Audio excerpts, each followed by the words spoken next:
So, what is it that we all need to be able to successfully deliver any project that we are working on? Can you guess it?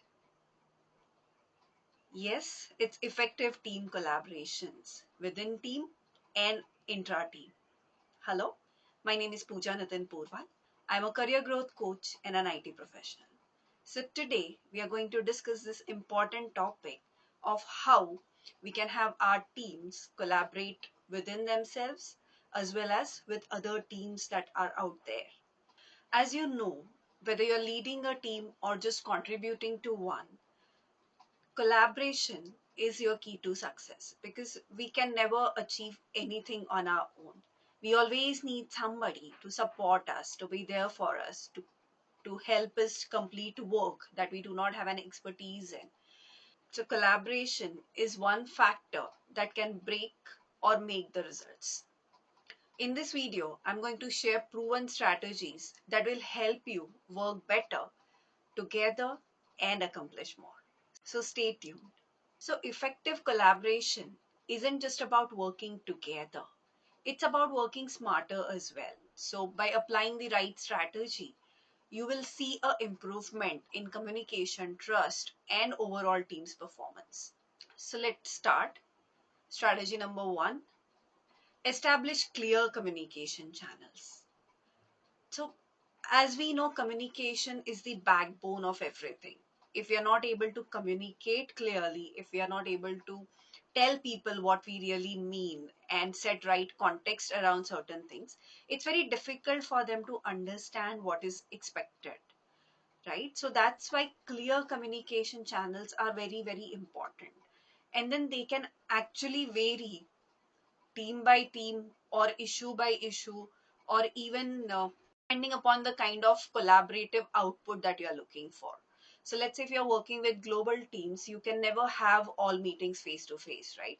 So then Zoom can be your communication channel for meetings, discussions, brainstorming sessions, whereas emails can be there for keeping a record of sign offs or whatever things were agreed on, minutes of meeting. You can even have messenger services like Teams, Scalar, Jabber, etc., wherein you can use the chat services so that your team can talk internally during the day and doesn't wait for the formal meeting to be there to get the things sorted. So that's what would effectively increase the productivity and the turnaround time, right? That's why it's very, very important that you have clear communication channels between the teams. You also need to set clear expectations on communication channels to be used. So determine when to use email, when to use a Zoom call, when to have a chat, when to even go for face to face meetings. Encourage teams to not wait for a formal meeting to happen. Encourage them to collaborate with each other even at informal places like a chai tapri discussion or a water cooler discussion. So I remember we were working on a flagship project during the COVID time. That was like, it started during the first lockdown. And obviously, it was new ways of working for everybody. And it was very difficult because the amount of work that we had to achieve was tremendous. It was humongous. And everybody was a little scared, not in the right frame of mind. Plus, we have started working from home with all of our family around. So it was very, very difficult mentally, physically, and emotionally as well. However, we did set up the right communication channels. We even created support groups wherein people can go to when they are overwhelmed or need to vent out or just complain about things for the sake of it. And with those clear communication channels, everybody was able to deliver with effectiveness simply because they knew how, where the support is available, how the collaboration needs to be done, and through which channel we can do it, even with a complete 100% remote working environment. So that's why clear communication channels are very, very important. Let's move on to the strategy number two. Strategy number two is to set effective goals and make the expectations very, very clear from the start.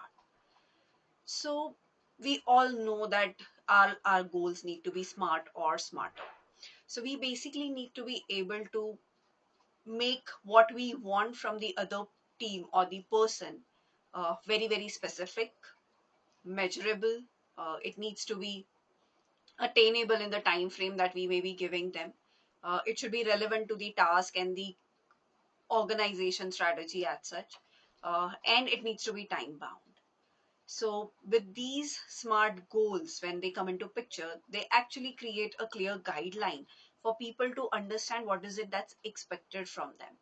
And then we also need to ensure that once the smart goals are set, people also know what is exactly expected as an output from their side. So let's say you already know that the end objective is to release 3 fixes in another 3 weeks. But then each member of the team, what is their responsibility? Who is going to work on what? By when you expect them to achieve it? So all of those things need to be very, very clearly communicated so that they are aware of what they are looking at the end of the day. What is it that they need to deliver? And that would help not only you and the team that you're working with, but then it would actually create a lot of positivity in the interactions, because now there is no ambiguity in what you are expecting, and they know what is it that they need to deliver at the end of the day. So without the confusion, it would actually increase your productivity and efficiencies as well. So avoid confusion, set it clear, and make everybody know what they need to do.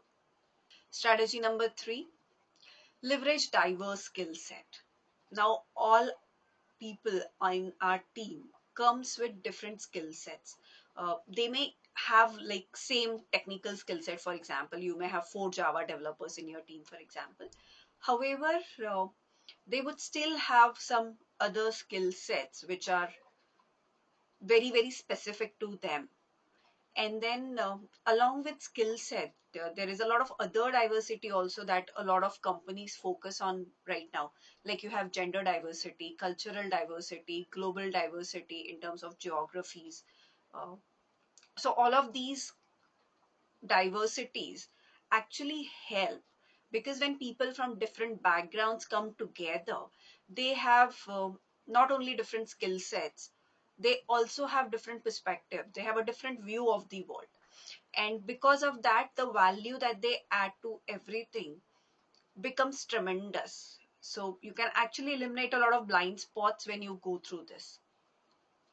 So encourage your team members to take ownership of tasks that align with their strength. So people feel more confident around using their strengths as well.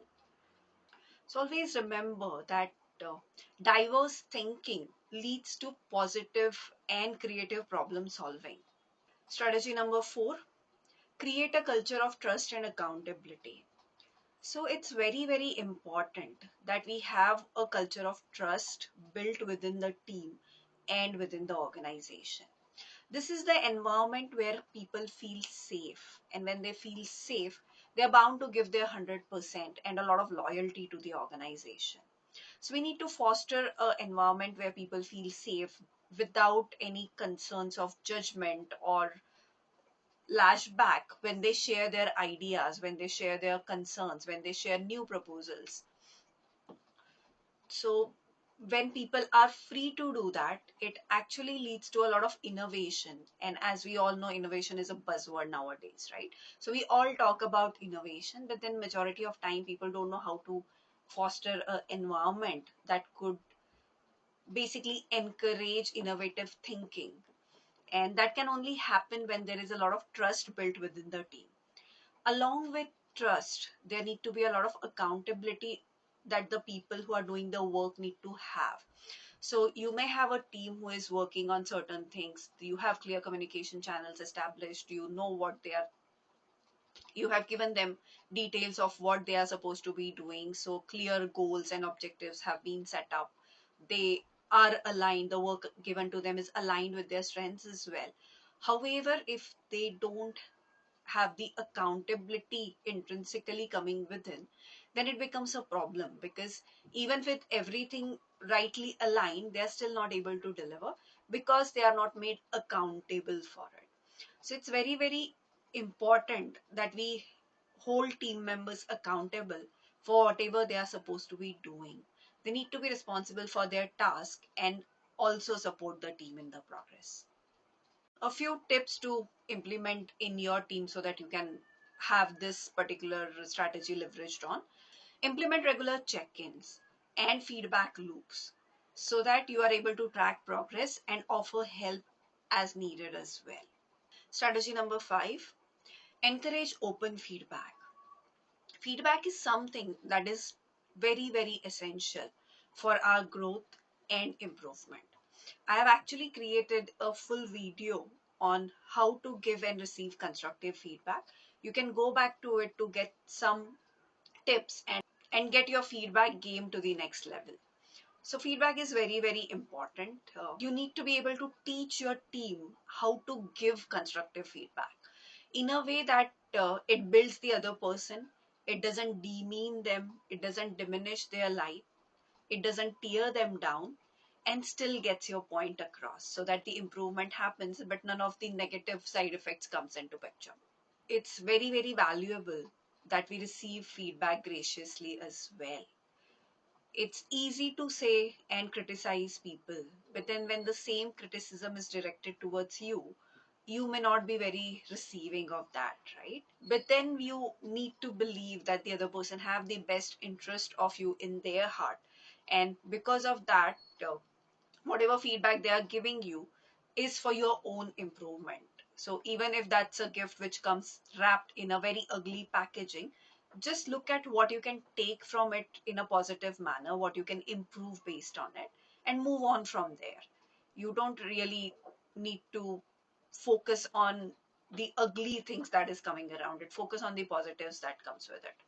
Strategy number 6, use the right tools for collaboration. So, yes, you are all set to collaborate, but then if you do not have the right tools, if you do not have the technology, the apps, how are you going to collaborate? You want to work with teams on a global basis. You have teams working out of Hong Kong and Americas and the UK and the Europe and everywhere else within the world. But if you do not have softwares, applications that can help with those cross-border communications, how are you going to collaborate, right? So it's very important that you use the right tools. So tools like Google Workspaces, Trello, Microsoft Teams, Zoom. So all of these applications, and there are a lot more out there as well, are there to help with these collaborations. So choose a tool that works the best for your team's need and make sure that everybody is comfortable to use it. In case it's a new tool that you are trying out, then ensure that the team have proper training that they go through before the tool is put into regular usage. If they give you any feedback, ensure that it's passed back or worked upon, so that the person who have given the feedback actually is comfortable at the end of whatever is the trial period to be able to use those tools. So technology is always needed to bridge those gaps within teams, especially remote or hybrid teams wherein not everybody is sharing a co-located space. Strategy number 7, celebrate successes and learn from the failures. So always recognize when the team reaches a milestone, a team member do something really, really good. Now this can be big or small. We just need to ensure that we are boosting the morale of the team and we are keeping the team motivated by acknowledging all of these small micro macro wins. So when we do this, we actually strengthen the bonds that the team holds with themselves, and it creates positive momentum. And when done right, it can actually motivate the other people on the team to achieve the same level of success. So it's important that we are celebrating success and we are showcasing it in a way that becomes inspiring for everybody else around. On the flip side, when we fail, when there are mistakes being made, we need to ensure that we learn from them. We don't consider them as roadblocks or something where we fail, but we use it as a growth opportunity. We identify what is it that we could do better next time to avoid that failure coming into picture. And in bigger organization, these learnings can actually shared with other teams also, so they are prepared and they do not repeat the mistakes that you have made, and that would basically help the organization as a whole. So as we have seen, clear communication, setting goals and communicating the right objectives, leveraging diversity within the team, especially on the skill set side, building trust and accountability, sharing feedback constructively, and using tools where collaboration is needed, along with celebrating successes, is all that is required to have a successful collaboration. Now, yes, 7 strategies may sound overwhelming, but believe me, once you start doing it, it would become second nature. And then you would be able to apply this to any teams, any kind of collaboration that you need to achieve. Start applying some of these in your teams today and let me know in comments how did it work out for you. So if you have found these tips useful, give this video a thumbs up, share it with your friends and family who it may help, and don't forget to subscribe for more such content on improving your career and your leadership qualities. Thank you. See you in the next video.